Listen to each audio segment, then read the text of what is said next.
लाटाकोसेराहरू निशाचर हुन् भन्ने कुरा सबैलाई थाहा छ। त्यसो भए उज्यालो भएका बेला लाटोकोसेराले के गर्दो होला? बर्खामा 24 घण्टा उज्यालो भइरहने फिनल्यान्ड जस्तो ठाउँमा लाटोकोसेराहरूले के गर्लान्? यो ऋतु उनीहरूको प्रजननको समय पनि हो। अचम्म लाग्दो कुरो के छ भने सधैँभरि उज्यालो भए पनि उनीहरूले राम्ररी गुजारा चलाएका हुन्छन्।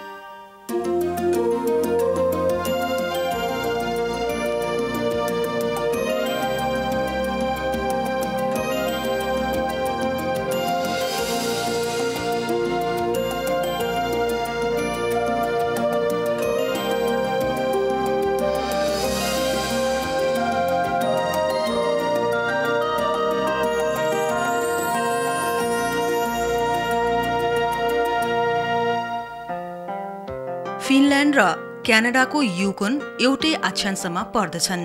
फिनल्यान्ड पनि युकोन जस्तै ताल र रुखहरूले ढाकिएको सुन्दर ठाउँ हो। बर्खामा मध्यरातमा सूर्य उदाउने अद्भुत ठाउँ पनि हो यो। तर फिनल्यान्ड युकोन भन्दा फरक छ, किनभने यहाँको जमिन समतल र उर्वर छ। फिनल्यान्डको जंगल यसको अर्थतन्त्रको मेरुदण्ड हो। तर जंगलको विनाश गरेर राम्रा खेतहरू बनाइएका छन्, जहाँ गहुँ खेती गरिन्छ र गाईबस्तु चराइन्छ। फिनल्यान्डमा शताब्दीयौंदेखि मानव सभ्यताको विकास हुँदै आएको छ। 600 वर्षसम्म फिनल्यान्ड स्वेडेनको अधीनमा थियो। 100 वर्षसम्म रुसीहरूले शासन गरे। यस शताब्दीको सुरुदेखि भने फिनल्यान्ड स्वतन्त्र गणतन्त्रको रूपमा रहँदै आएको छ। तर जे भए तापनि यो देश कम जनघनत्व भएको उत्तरी भूभाग हो। यहाँ प्रशस्त रुख र प्राकृतिक जंगलहरू छन्। यिनै घना जंगलमा जंगली जनावरहरू रहेका छन्। यहाँका चरा र अन्य जीवहरू उत्तरी भूभागका अन्य जीवहरू जस्तै छन्। बर्खाको हरियो जंगलमा हरिणहरू यताउति घुम्छन्।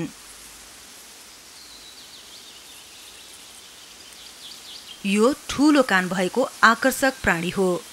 यो हरिण परिवारको सबैभन्दा ठूलो सदस्य पनि हो। यिनीहरू फिनल्यान्डका झाडी भएका ठाउँमा चर्छन्।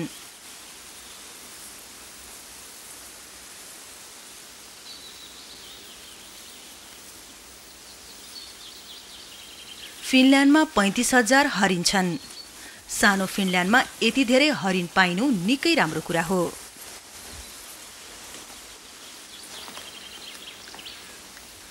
यहाँ अन्त कतै नपाइने एउटा कुरा देख्न पाइन्छ। यो काठफोडुवा चरा हो। उत्तर अमेरिकामा अर्कै खालको काठफोडुवा चरो पाइन्छ भने यहाँ यस्तो खालको काठफोडुवा चरो पाइन्छ। उनीहरूले ठूला आयतकार प्वाल बनाउँछन्।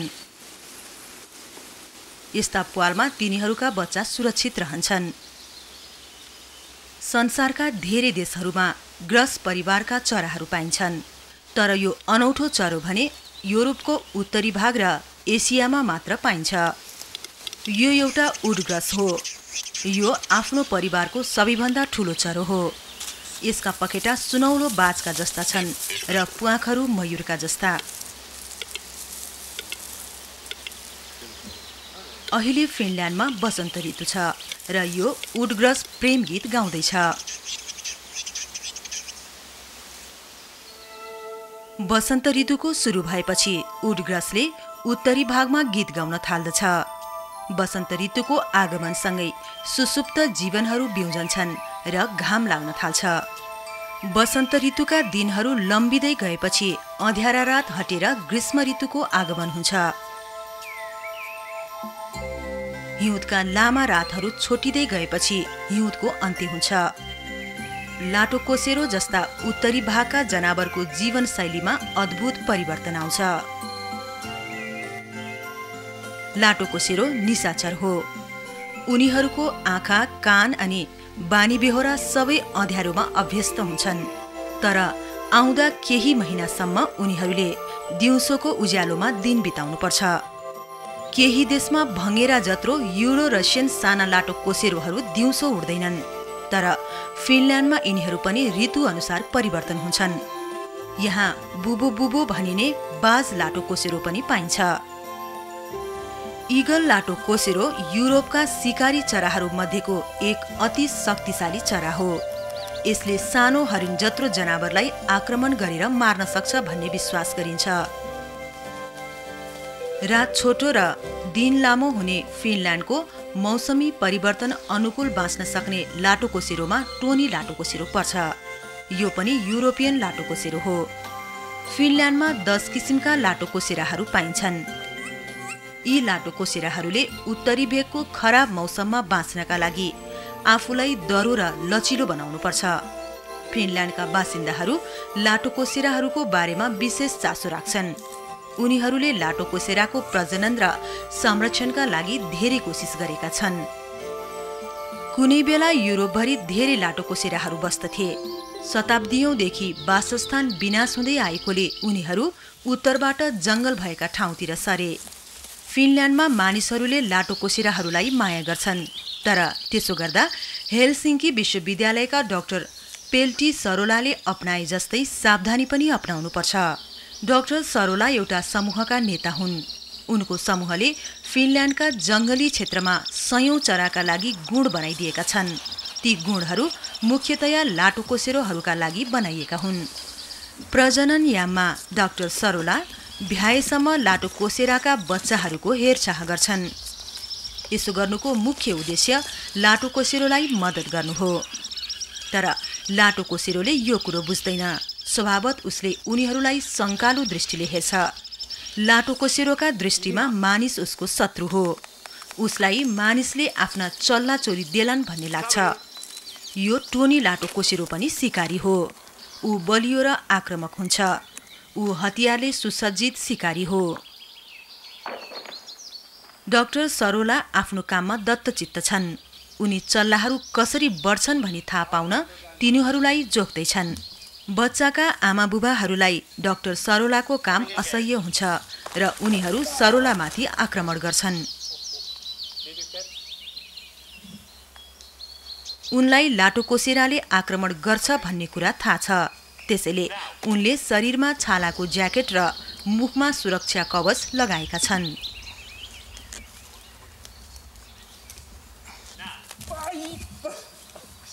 तर लाटोकोसेरोले उनको अनुहार मात्रै ताक्दैन, अन्त पनि आक्रमण गर्छ।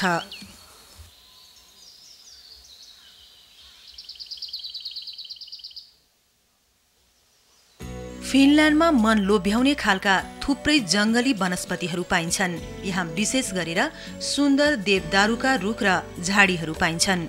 यस्तो बेलामा एउटा प्रश्न उठ्छ, प्रशस्त रुखहरू हुँदाहुँदै लाटोकोसेरोका लागि किन मानिसले गुण बनाइदिनु पर्यो? जंगलका रुखको अवस्था हेरेमा यस प्रश्नको उत्तर पाइन्छ। भर्खर जंगल फडानी गरिएकोले यो जंगल कलिला रुखले भरिएको छ। त्यसैले लाटोकोसेराले गुण बनाउन रुचाउने बुढा र ढलेका रुखहरू थोरै मात्र छन्। कमिलाहरू ढलेका रुखहरूमा बस्छन्। उनीहरूले ती रुखहरू खान्छन् र तिनलाई माटोमा परिणत गर्दछन्। यस्तो माटोमा धेरै रुखहरू हुर्कन्छन्। चरा जस्ता अरू जीवहरूको जीवन कमिलामा निर्भर रहन्छ। रुखमा प्वाल पारेर गुण बनाउने काठफोडुवा चरो पनि कमिला खाएर बाँच्छ। काठफोडुवा चराले प्वाल बनाइसकेपछि उनीहरूलाई धपाएर ती प्वालमा लाटोकोसेराहरू बस्छन्। पुरानो जंगलमा हुरी र चट्याङले रुखहरू ढालिदिन्छन्।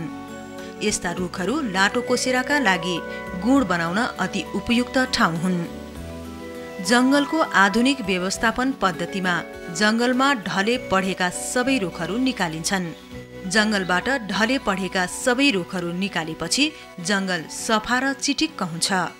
तर यस्ता ठाउँमा लाटोकोसेराले बस्ने गुण पाउँदैन। यो जंगल हुर्कन 80-90 वर्ष लाग्छ। यसै कारणले गर्दा लाटोकोसेराका लागि मानिसले गुण बनाइदिनु परेको छ।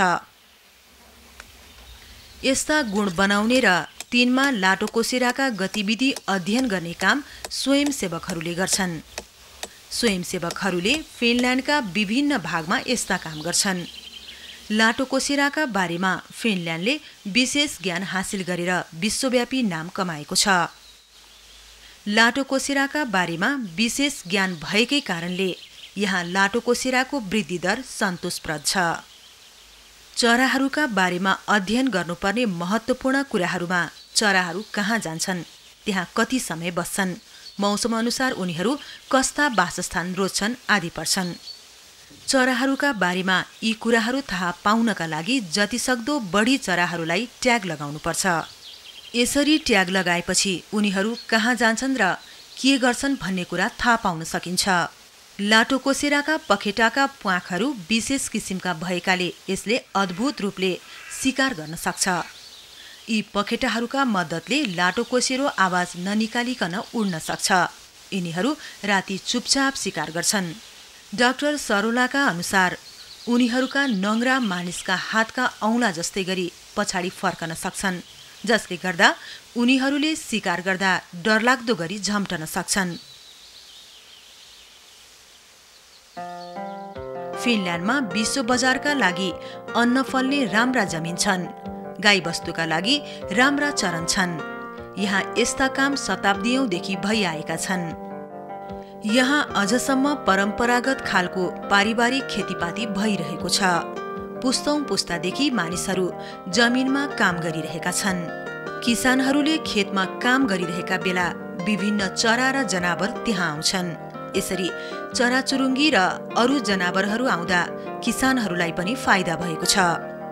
गल चराहरू सजिलोसँग आहार गर्ने गर्छन्। बिउ छर्दा मेसिनले माटो चलाएपछि हजारौंका संख्यामा माटोमाथि आएका किराहरूलाई गलहरूले मन पराएर खान्छन्।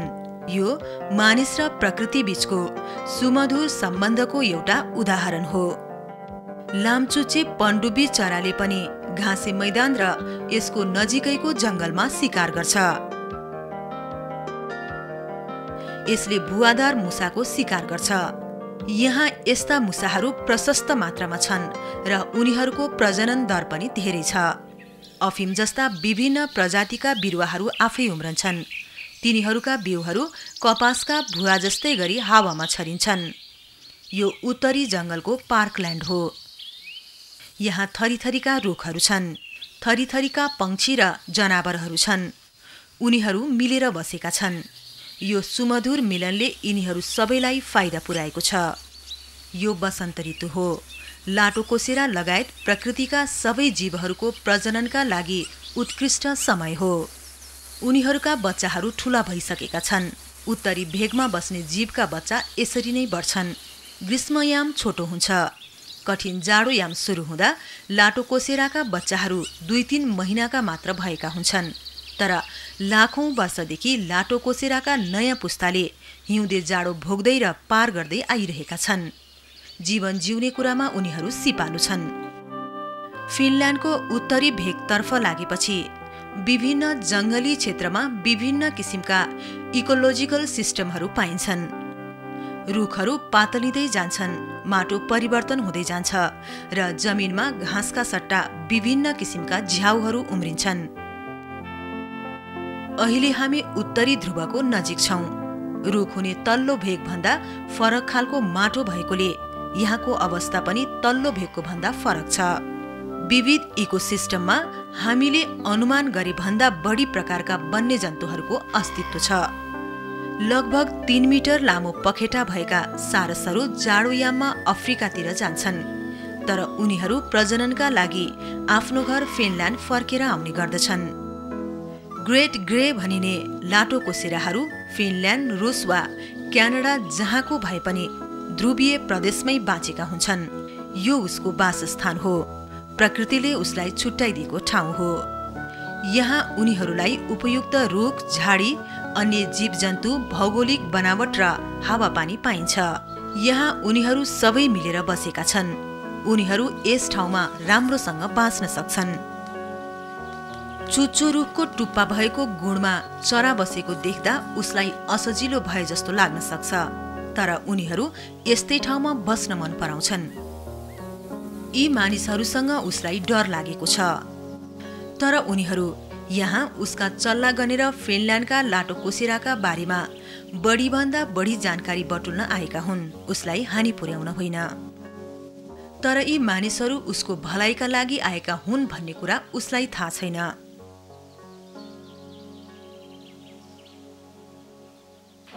लाटोकोसेरा र अरू जङ्गली जनावरलाई मौसमसँग जुझ्न कठिन हुन्छ।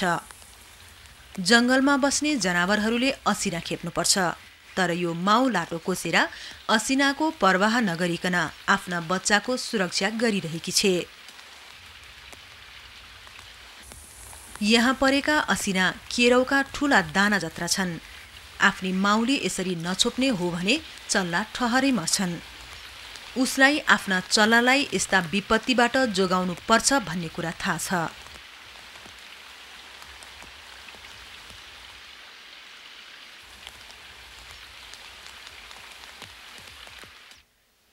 तर यस्ता विघ्न बाधाहरू हटेर जान्छन्। यो वर्ष प्रशस्त मुसाहरू पाइन्छन् भन्ने लागेको छ। यहाँ धेरै लाटोकोसेराहरू जम्मा भएकाले उनीहरूमध्ये केहीले भुइँमा चल्ला कोरल्नु परेको छ। कुनै कुनै चराहरूले फूल पारेर ओथारा बसेपछि सबै चल्लाहरू एकैचोटि निस्कन्छन्। एकैपटक कोरलिएका सबै बच्चाहरू जीवित रहने उत्तिकै सम्भावना हुन्छ। लाटोकोसेराका सन्दर्भमा यो कुरा लागू हुँदैन। उनीहरूका चल्लाहरू 1-2 दिनको फरकमा निस्कने गर्दछन्। एउटै ओथाराबाट यसरी फरक फरक दिन कोरलिएमा बच्चाहरू साना ठुला हुन्छन्। राम्रो समयमा चल्ला साना ठुला भएर फरक पर्दैन। साना ठुला सबै चल्लाहरू सुरक्षित हुन्छन्। उनीहरूले अगाउन्जेल खाना खान पाउँछन् र हुर्कनका लागि माउको हेरचाह पाउँछन्।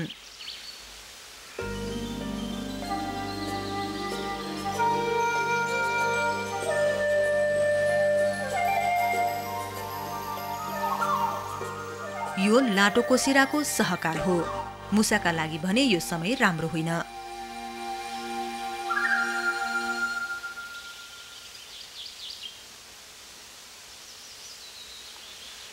अनिकालका बेला माउ गुणमा भएका बेला ठूला चल्लाहरूले साना चल्लाहरूलाई खाइदिन्छन्। यो जीवहरूको बाँच्ने तरिका हो। तर यो वर्ष त्यस्तो घटना भएको छैन। यस वर्ष धेरै मुसा भएकाले उनीहरूले चल्ला खानु परेको छैन। भुइँमा फूल पारेको यो पोथी आहार लिन गएको भालेलाई पर्खिरहेकी छ। गुडमा बसेकी पोथीलाई आहार ल्याउनु भालेको काम हो। उसले आउँदा केही हप्तासम्म पोथी र चल्लाहरूका लागि समेत आहार ल्याउने काम गर्नुपर्छ। फिनल्यान्डमा विभिन्न प्रजातिका लाटोकोसेराहरू पाइन्छन्। यिनीहरू हक लाटोकोसेराहरू हुन्। इकोसिस्टममा हरेक लाटोकोसेराको आफ्नै स्थान छ। उनीहरू अर्काको राज्यमा शिकार गर्दैनन्। बाज लाटोकोसेराले होचा रोग भएका ठाउँ मन पराउँछन्। ध्रुवीय प्रदेशमा आधा वर्ष जति ऊ खुसी नै रहन्छ, किनभने यी लाटोकोसेराहरू दिउँसै शिकार गर्न सक्छन्। उद्विकासका क्रममा यी लाटोकोसेराहरूमा दिउँसो देख्न सक्ने क्षमताको विकास भएको छ। उसले अरू लाटोकोसेराले जस्तो देख्न सक्दैन र अरू लाटोकोसेराहरूले जस्तो सुन्न पनि सक्दैन। तर ऊ अरू लाटोकोसेराहरू जस्तै शिकार गर्न सिपालु छ। उसको उड्ने गति र बाजले झैं स्वाट्टै तल आउने क्षमताका कारण यस प्रजातिका चल्लाहरूले प्रशस्त शिकार खान पाउँछन्। बाज लाटोकोसेराले आफ्नो धारिलो चुच्चोले शिकार टुक्रा टुक्रा पारेर चल्लालाई खुवाउने गर्छ। चल्लाहरू चाँडै नै सिङ्गो मुसा खान सक्ने हुन्छन्। अहिले भने उसले चल्लालाई ससाना टुक्रा मात्र खान दिएको छ।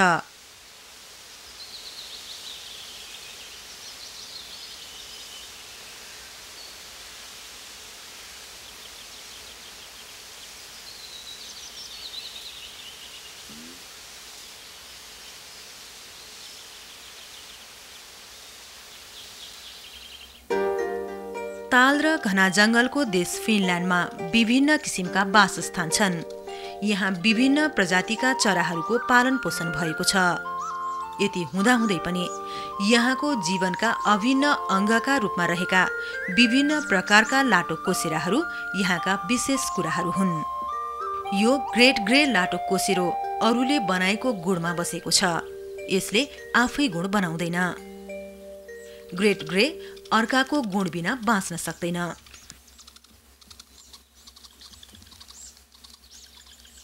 लाटोकोसेराका वासस्थानमा पुराना गुणहरू हुनुपर्छ। पुराना गुण नपाएमा यी लाटोकोसेराहरू आफ्ना सन्तान हुर्काउन अन्तै बसाइ सर्छन्।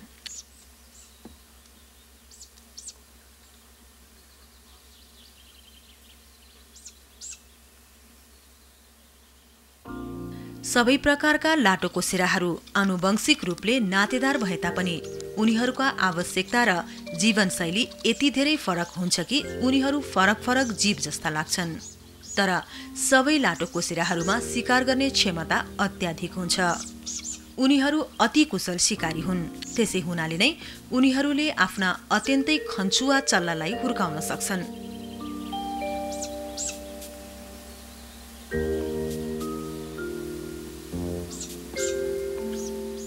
यस गुणमा 4 वटा चल्ला छन्।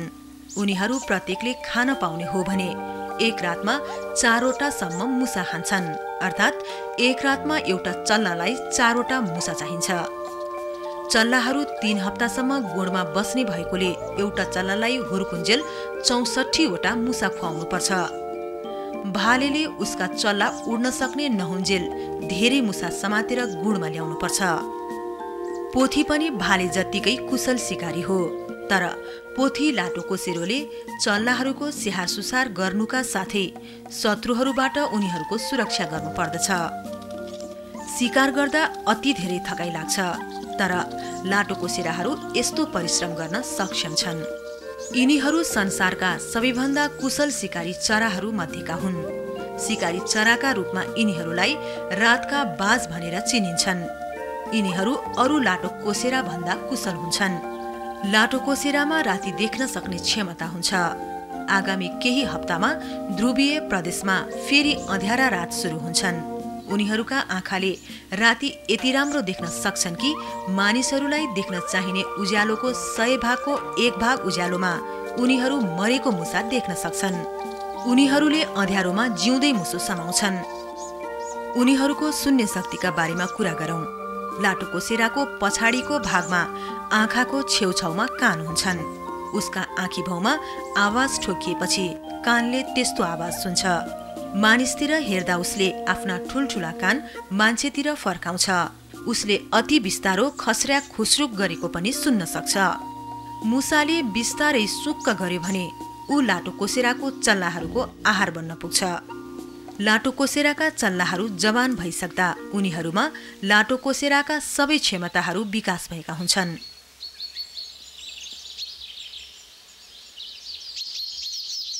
फिनल्यान्डका अग्ला झाडीमा, सल्लाका घारीमा, उत्तरी भेगका टुन्ड्रा प्रदेशमा, घाँसे मैदानमा र अन्न फल्ने खेतमा जहाँसुकै बसे पनि लाटोकोसेरा मानिस र प्रकृति बीचका सम्बन्धका प्रतीक हुन्। फिनल्यान्डका चरा विशेषज्ञहरू लाटोकोसेराहरूको अवस्था नबिग्रियोस् भनेर उनीहरूको हेरचाह गर्छन्। उनीहरूका लागि गुण बनाइदिन्छन् र उनीहरूको हेरविचार गर्छन्।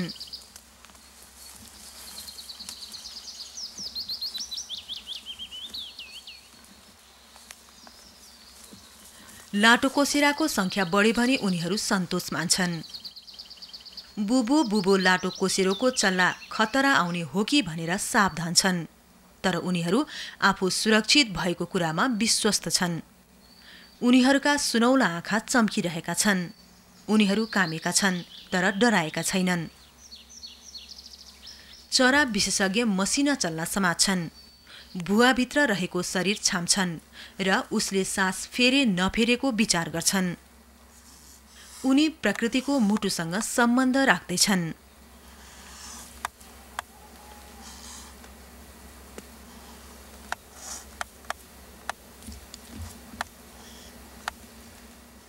आजका यी ससाना चल्लाहरू एक दिन हुर्केर जवान लाटोकोसेरा बन्छन्। भोलि यिनीहरू युरोपका सबैभन्दा शक्तिशाली लाटोकोसेरा बन्छन्।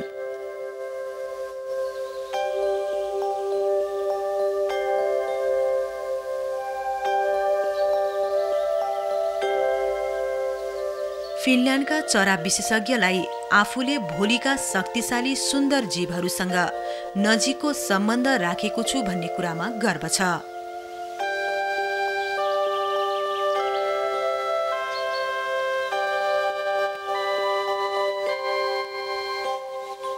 यो सुन्दर र शक्तिशाली चराले मानिसको साथको अनुभूति गरिरहेको हुनुपर्छ।